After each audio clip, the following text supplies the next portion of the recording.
இனி வீட்லயே பானிபூரி செய்யலாம் எல்லாரும். ஆச்சி பானிபூரி கிட். கடலூர் மாவட்டத்தில் கனமழை காரணமாக ஆதிவராகநத்தம் பகுதியில் அமைக்கப்பட்டுள்ள அரசு கொள்முதல் நிலையத்திற்கு வெளியே வைக்கப்பட்டிருந்த 4000 நெல் மூட்டைகள் மழையில் நனைந்து வீணானதால் விவசாயிகள் கவலையடைந்தனர். இதுகுறித்த கூடுதல் விவரங்களோடு இணைகிறார் நமது செய்தியாளர் வினோத். இதனால எத்தனை விவசாயிகள் பாதிக்கப்பட்டிருக்காங்க? முழு விவரம். கனிமொழி, கடலூர் மாவட்டம் முழுவதும் நேற்று காலை முதல் கனமழை விட்டு பெய்து வருகிறது. இந்த நிலையில் காலை கூட புவனகிரி, சேத்தியாத்தோப்பு, வடலூர், குறிஞ்சிப்பாடி உள்ளிட்ட பல்வேறு பகுதிகளிலும் மழை என்பது கனமழை பெய்து வருகிறது. இந்த நிலையில் கடலூர் மாவட்டம் புவனகிரி அருகே ஆதிவராகநத்தம் கிராமத்தில் அமைந்திருக்கக்கூடிய அரசு நேரடி நெல் கொள்முதல் நிலையத்தில் மழை நீர் தேங்கியிருப்பதன் காரணமாக அங்கு கொள்முதல் செய்யப்பட்ட நெல் மூட்டைகள் சுமார் 4000 நெல் மூட்டைகள் மழை நீரில் நனைந்து சேதமடைந்திருக்கிறது.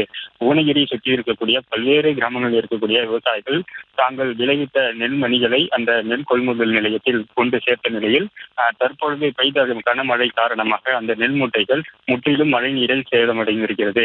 தொடர்ந்து அந்த நெல் கொள்முதல் நிலையத்தை சுற்றி தேங்கி இருக்கக்கூடிய தண்ணீரை அகற்றும் பணியில் விவசாயிகள் மற்றும் ஊழியர்கள் தீவிரமாக ஈடுபட்டு வருகின்றனர்.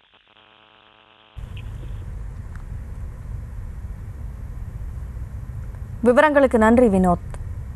இனி வீட்லயே பானிபூரி செய்யலாம் எல்லாரும். ஆச்சி பானிபூரி கிட்.